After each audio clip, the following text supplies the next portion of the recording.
అందరికీ నమస్కారం. ఈరోజు అఖిలాండ కోటి బ్రహ్మాండ నాయకుడు శ్రీ శ్రీ శ్రీ వెంకటేశ్వర స్వామి వారి దర్శనం కోసం తిరుపతి వచ్చి ఉదయం దర్శనం చేసుకోవడం జరిగింది. నాతో పాటు కార్యకర్తలు అందరూ వచ్చారు. నాతో పాటు మాధురి కూడా వచ్చారు.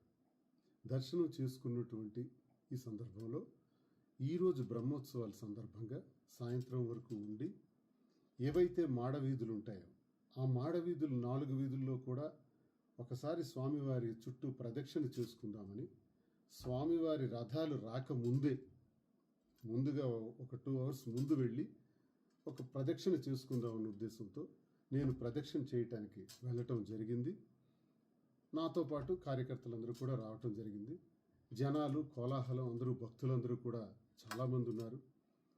కొంతమంది ఫోటోలు రకరకాలుగా తీసుకుంటున్నారు.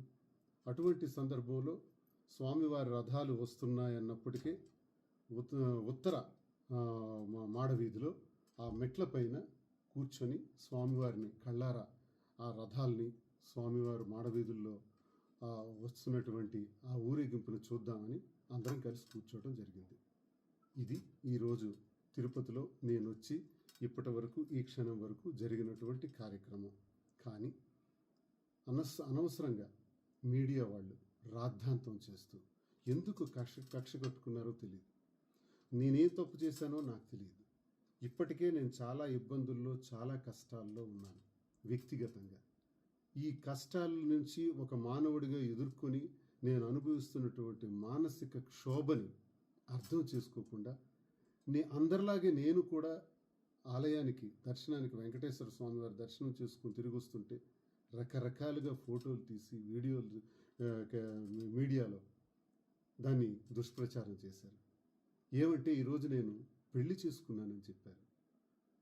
అంతేకాదు, సాయంత్రం బ్రహ్మోత్సవాలు జరుగుతున్నటువంటి ఆయా ప్రాంతాల్లో మేము మ్యారేజ్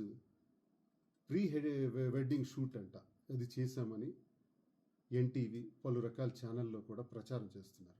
తక్షణమే స్పందించాలన్నటువంటి ఉద్దేశంతో నేను సొంతంగా ఈ వీడియో తీసి కోట్లాది మంది ప్రజలు, వెంకటేశ్వర అనే అభిమానులు, భక్తులు, నేను పుట్టినప్పటి నుంచి ఈ రోజు వరకు మా ఇంటి ఇలవెల్పు వెంకన్న స్వామి తిరుపతిలోనే, తిరుమలలోనే, వారి సన్నిధిలోనే నేను ఈ వీడియో చేస్తూ ప్రజలందరికీ తెలియజేస్తున్నాను. నేను ఈరోజు దర్శనానికి వస్తూ పెళ్లి చేసుకున్నాను అన్న మాట అబద్ధం అని మళ్ళీ తెలియజేస్తున్నాను. 2, మేము మ్యారేజ్ ప్రీ వెడ్డింగ్ షూట్ అంట అది చేశామని చెప్పి కూడా ఈరోజు ఎన్టీవీలోను ఇతర ఛానల్స్లోనూ ప్రచారం చేశారు. అది కూడా అబద్ధం. ఒకవేళ నేను చెప్పిన మాటలు నిజం కాకపోతే కొన్ని గంటల్లోనే స్వామి నాకు శిక్ష వేస్తారు. కొన్ని గంటల్లోనే, ఈ మాటలాడిన కొన్ని గంటల్లోనే నాకు స్వామి శిక్ష వేస్తారు. స్వామివారి సన్నిధిలోనే నా మనస్సాక్షిగా నేను తెలియజేస్తున్నాను. నేనే అపచారం చేయలేదు. నేనేమి మొదటిసారి కాదు, కొన్ని నంబర్ ఆఫ్ టైమ్స్ నేను తిరుపతి రావటం జరిగింది. నేను భక్తుడిగా నేను తెలియజేస్తున్నాను. నా మీద కావాలని కక్షతో కొన్ని ఛానల్స్ చేస్తున్నటువంటి దుష్ప్రచారాన్ని తీవ్రంగా ఖండిస్తున్నాను. ఈరోజు నా పైన చేస్తున్నటువంటి ఈ వార్త, నేను ఏదైతే వెడ్డింగ్ షూట్ చేశానని ఈ విషయాలు విన్నాక ఎవరికైనా నిజమా, ఇది ఎంత ఇటువంటి పని చేశారని ఎవరికైనా అనిపిస్తుంది. కానీ ఇది అబద్ధమని, భక్తులెవరు ఇది నమ్మొద్దని నేను మనస్ఫూర్తిగా, మనస్సాక్షిగా నేను తెలియజేస్తున్నాను.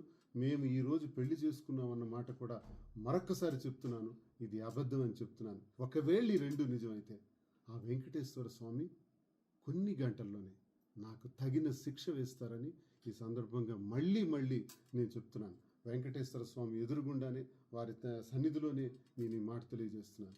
ఈ 2 నేను చేయలేదు. చేయని ఈ పనులకి నా పైన ఎటువంటి అపచారాలు నెట్టి నన్ను మానసికంగా ఒత్తిడికి గురి చేసే విధంగా మీడియా ఛానల్స్ చేస్తున్నారు. న్యాయ పోరాటం చేయడానికి సిద్ధంగా ఉన్నాను. వాళ్ళ పైన అవసరమైతే కోర్టుకు వెళ్తాను. ఎన్టీవీ వాళ్ళు నా మీద చేసినటువంటి ప్రచారానికి దమ్ముంటే, వాళ్ళకి ధైర్యం ఉంటే నేను ఇక్కడే ఉంటాను. ఏ రకంగా మేము మ్యారేజ్ వెడ్డింగ్ షూట్ చేసాం, ఎక్కడో మిలియాపుట్టి టెక్కలి దగ్గరలో ఉన్నటువంటి ఒక దేవాలయంలో మాధురి తీసుకున్నటువంటి కొన్ని సన్నివేశాలు, అది గత 4-5 రోజులుగా అది ఇన్స్టాగ్రామ్లో గట్రా నడుస్తుంది. దాన్ని ఇప్పుడు యాడ్ చేసి ఒక గుడిలోనే జరిగినటువంటి ఎప్పుడో పాత ఫోటోలను తీసి ఇప్పుడు యాడ్ చేసి పాత ఫోటోలను కలిపి ఇది వెడ్డింగ్ షూట్ అని చెప్పడం మీకు ధర్మమా, మీకు న్యాయమా? అంటే ఒకవేళ నేను తప్పు చేస్తే తప్పకుండా శిక్ష అనుభవిస్తాను. నేను తప్పు చేయకపోతే ఎన్టీవీ వాళ్ళు తప్పకుండా శిక్ష అనుభవిస్తారు. ఎవరైతే ఇది ప్రచారం చేశారో, ఎవరెవరైతే ఇతర ఛానల్స్ చేస్తున్నారో వాళ్ళు కూడా తగిన శిక్ష అనుభవించక తప్పదు. ఆ స్వామివారి ఆగ్రహానికి గురికాక తప్పదని నేను తెలియజేస్తూ, ఎవరెవరైతే ఈ ప్రచారం చేస్తున్నారో వాళ్ళపైన న్యాయపరమైనటువంటి చర్యలు తీసుకోవడానికి నేను న్యాయస్థానాలకు కూడా వెళ్ళడానికి సిద్ధంగా ఉన్నానని తెలియజేస్తూ, మరి ప్రజలు దయచేసి భక్తులు ఎవరు ఇటువంటి దుష్ప్రచారాలు నమ్మొద్దని, ఇప్పటికే నేను చాలా ఇబ్బందుల్లో ఉన్నటువంటి నన్ను, నా వ్యక్తిగత జీవితాన్ని ప్రతిరోజు ఒక టీవీ సీరియల్లా లేనిపోని దుష్ప్రచారాలు చేసేందుకు నన్ను వాడుకోవద్దని దయచేసి అందరికీ నేను నమస్కారాలు చేస్తూ నేను కోరుకుంటున్నాను. ఇది మీ అందరికీ నా మాటల ద్వారా నా హృదయపూర్వకంగా తెలియజేస్తున్నాను. నమస్కారం. హిట్ టీవీ యాప్ ని డౌన్లోడ్ చేసుకోండి. ఇందులో short news, live news, entertainment movies అన్ని అవైలబుల్ గా ఉన్నాయి. Please download Hit TV app. Hit TV app. Hit TV యాప్ని ఫ్రీగా డౌన్లోడ్ చేసుకోండి.